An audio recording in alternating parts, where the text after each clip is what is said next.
What's up, guys? Neil Orfield here, and I'm going to show you how I will be setting up my fantasy cruncher for tonight's single game slate between the Baltimore Ravens and the Tampa Bay Buccaneers.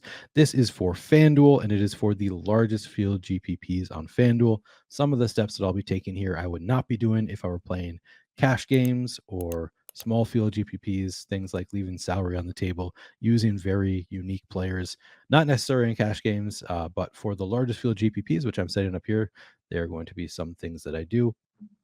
First thing I'm going to do here, though, is I'm going to change my view on this main page. I have a quick view saved, showdown settings. So now I can see right in the middle of my screen my projections for players, ownership projections, how much I'm getting of players once I've run my crunch. This is what I want to see in the middle of my screen. Other thing I'm going to do here on the main screen before I go into the advanced options is I'm going to go to the MVP tab, and I'm going to set an exposure cap on all players only in the MVP spot. So I'm going to edit this. Currently have it set to 100%, so I could have 100% of one player in that spot. I'm going to change it to 20%. So the most I can get of any player in the MVP spot is 20%. I'll be spreading out my ownership a little bit. There might be some games where I would be okay with getting to a lot more of Lamar Jackson, for example, if you were playing against the Texans or some team that doesn't have so much offensive potential. I think that there are enough players in this game that have the potential to be the optimal MVP that I'm going to be spreading it out here. So I'm going to set that cap at 20% for now. And then I'm going to go into my advanced options. There are two tabs I'm going to be using here. The general tab, which is what we see here, and then the groups tab. I'm going to start here in the general tab. Unique players per lineup. I'm making 150 lineups, so I'm going to leave this at one unique player per lineup, meaning my lineups can be just one player different from each other. If you're making 20 or fewer lineups, I might set that to 2 unique players per lineup just to diversify your lineups a little bit. Team salary, I don't set a minimum salary. I do set a maximum salary. The purpose of this is just to avoid those massive dupe trains. We see sometimes, lineups are duplicated so many times that even with 100,000 a first kind of contest, people will win under $1,000 even when they do win. So it takes a lot of luck to win these tournaments. When I get lucky enough to win, I want to win a lot of money. Of course, the more salary you leave on the table, the less likely you are to win. So you have to kind of balance, what do I want my odds of winning to be and how much do I want to win when I do win. I think a good starting place is around 58,500. So you'll avoid the most duplicated lineups. You'll still probably make some lineups that are duplicated a good amount, but they still have a pretty good chance of winning as well.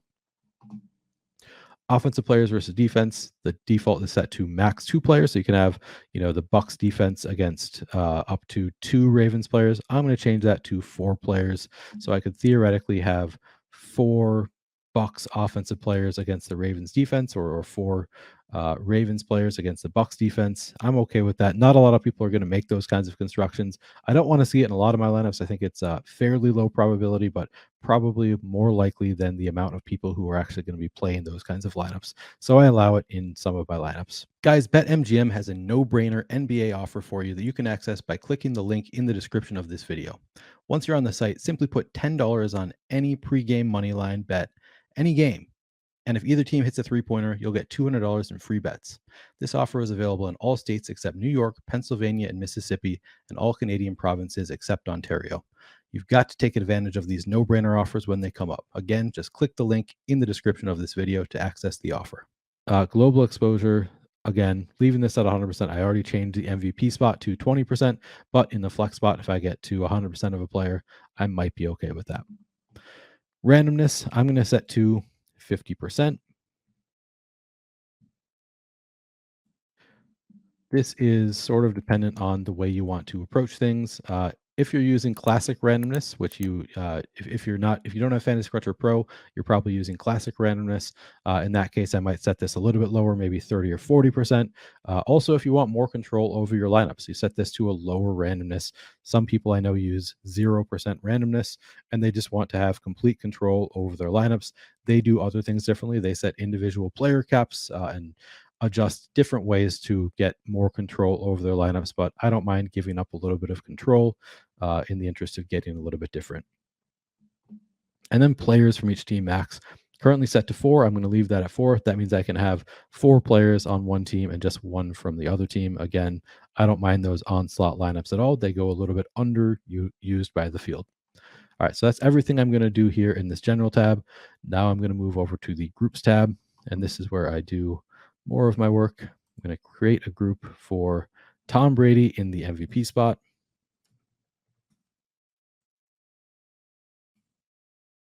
So I've got Tom Brady, MVP. I'm going to make him my key player.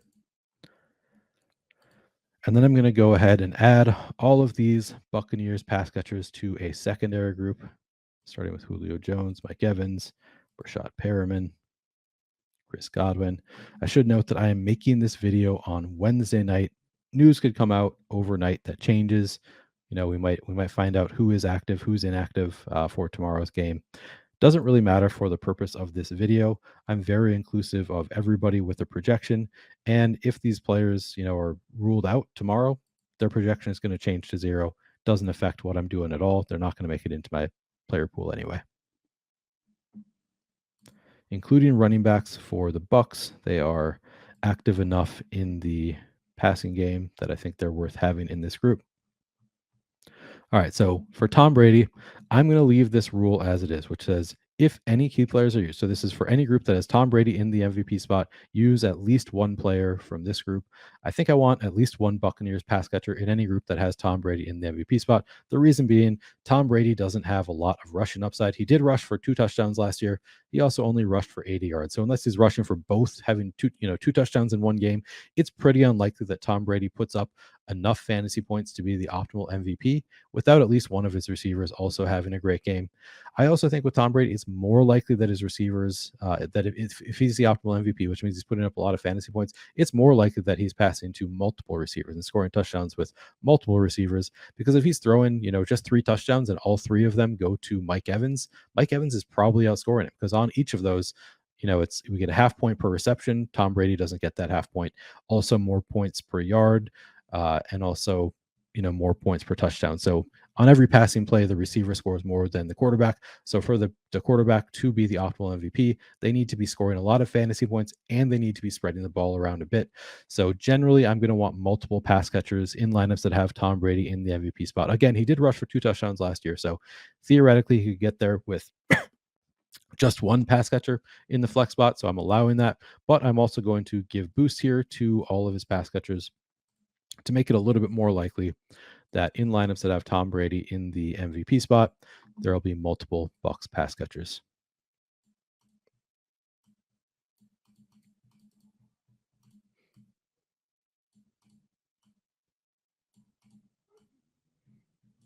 And again, some of these guys project low enough that they wouldn't make it into my player pool.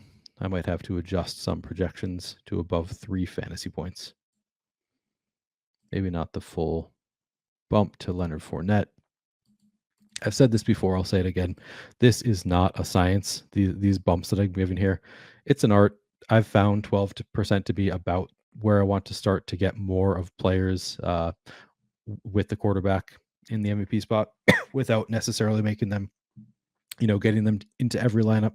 But it's just a starting place. If I end up looking and seeing that every lineup that has Tom Brady in the MVP spot also has, say, Chris Godwin, that would be the most likely here because he projects the best of this group and is also cheaper than Mike Evans. If I ended up having Chris Godwin in every group that has Tom Brady in the MVP spot, I might come back here and lower this. In fact, I might just do that right now. Lower his bump a little bit. But again, this is there's no art to it. There's no science to it. It's completely just an art. I'm going to look at my lineups and adjust as I go. I think that this is a good starting place. All right, I'm going to make a second group, and that's going to be my Lamar Jackson MVP group.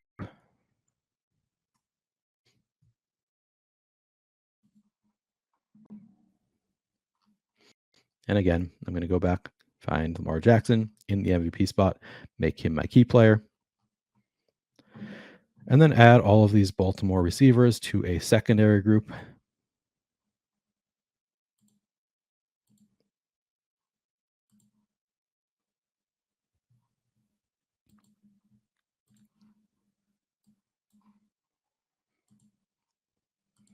With Baltimore, a lot of these running backs are not all that involved in the passing game. Patrick Ricard, Gus Edwards, Justice Hill. They don't pass the ball enough that I'm going to include them in this group. I am going to include Kenyon Drake. And for Lamar Jackson, I think he has the upside to be the optimal MVP without bringing along any pass catcher to be in the optimal lineup. So I'm actually going to click this box that says only apply plus minus adjustments. That means I'm not requiring any of these players to be in lineups when I have Lamar Jackson in the MVP spot. I am, however, going to give them all projections boost to make it more likely that when I have Lamar Jackson in the MVP spot, I have at least one Ravens pass catcher with him. Obviously, there is some positive correlation there.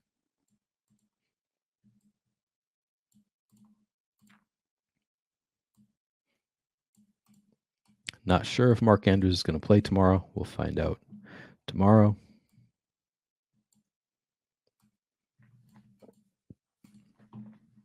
And then Kenyon Drake being a running back, I'll give him a little bit of a boost because he is involved in the passing game, but not the same boost that I give to other pass catchers with Lamar. All right, and then I'm going to make one more group. I'm not going to make a Lamar flex group just yet. I'm going to make a Brady flex group, though.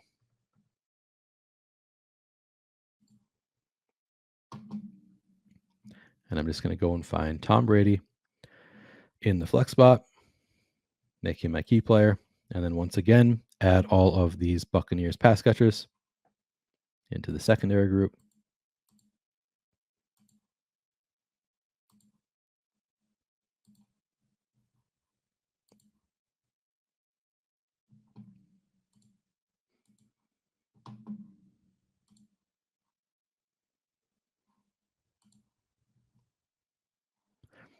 And here, because I have Brady in the flex spot, I can also add all of his pass catchers in the MVP spot to the secondary group.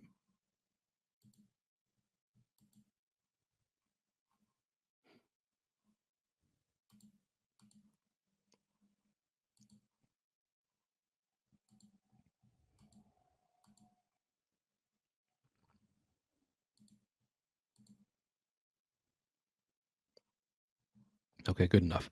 So there are a couple different ways you could approach this. You could just leave it as is and just say, if you have Brady in the flex spot, you want to have at least one pass catcher somewhere in the lineup. I think that is a totally fine approach. Might be even the approach that I take here. Just, Tom Brady has such limited rushing upside that most likely if he is in the optimal lineup anywhere, some other pass catcher is going to be in there with him. He's probably thrown at least one touchdown, and that the pass catcher has outscored him as a result. So I think it would be fine to just leave it exactly like this and say, if Tom Brady is in the lineup, have at least one pass catcher somewhere. Because it's FanDuel and you don't get that full PPR bonus on each reception, it's a little bit more likely that Tom Brady could make it into the optimal in the flex spot without bringing along a pass catcher. It really would. It would just take, one rushing touchdown and then spreading the ball around a little bit to receivers. He might not need to score as many fantasy points as he would on DraftKings to make it into the optimal. So I think that there are ways for Tom Brady to be the optimal in the flex role without bringing any pass catchers from the Bucs along with him. And again, he could throw his one touchdown to Mike Evans, who is 14,000. He's expensive enough that he can't make it into the lineup, but Brady can, even though he's more expensive if he throws the ball around. There are ways for it to happen. I still think it's fairly unlikely that Brady makes it into the optimal without bringing a Bucs pass catcher along. So I think that I would leave the group just like this. I would consider, though, you could click this only apply plus minus adjustments and then just give boost to all of his pass catchers, just because there is at least there's a path to Brady being optimal in the flex spot without bringing a pass catcher along with him. But I think that I'd rather I'm just going to leave it like this. I think it's the far more likely outcome that if Tom Brady is optimal, even in a flex spot, at least one Bucs pass catcher comes along with him. So I'm going to save it just like that. Notice I didn't make a Lamar Jackson flex group. That's because Lamar Jackson just, has so much rushing upside that it's a lot more likely that he could make it into the optimal lineup in a flex role without bringing along any any Ravens pass catchers. Guys, BetMGM has a no-brainer NBA offer for you that you can access by clicking the link in the description of this video. Once you're on the site, simply put $10 on any pregame moneyline bet, any game. And if either team hits a three-pointer, you'll get $200 in free bets. This offer is available in all states except New York, Pennsylvania, and Mississippi, and all Canadian provinces except Ontario. You've got to take advantage of these no-brainer offers when they come up. Again, just click the link in the description of this video to access the offer. All right, and now I'm going to crunch 150 lineups. Even before I do that, I'm just going to go ahead and boost players who have projections below 3 fantasy points, who I think might be viable. I think Patrick Ricard probably viable. I'm not making these decisions right now. I'm going to make these decisions tomorrow after inactives come out, after we know who's in, who's out. After I've done a little bit more research, frankly, I'm going to be writing an article tomorrow, doing a deeper dive into some of these players. So I'll have a better sense of who I actually want in my lineups then. But typically, if a player has a projection that suggests they're going to have opportunities, I at least give them the opportunity to be in my player pool. I'm just giving them the minimum projection of 3.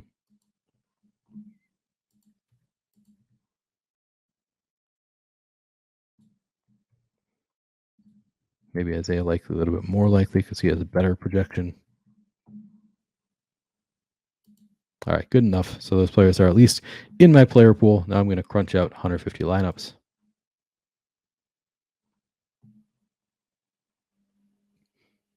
You can see right away I'm getting to 20% Lamar in the MVP spot, plus 59. We've got 79% Lamar Jackson in my lineups currently.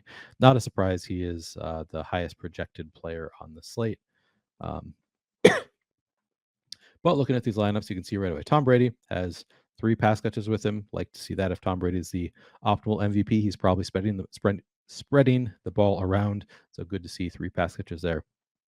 Lamar Jackson in the flex without any Ravens pass catchers. I don't mind seeing that again because of the rushing upside, but I also don't want to see it in every lineup.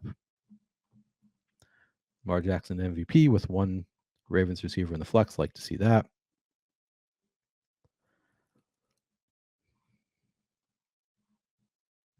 In general, I'd say these lineups are correlating well enough. I'm seeing Tom Brady with multiple pass catchers generally when he's in the MVP spot. Here you can see Tom Brady, his only pass catcher is Rachaad White. I think that's fine. Rachaad White is active enough that it could work out. It's not going to be a very used lineup there.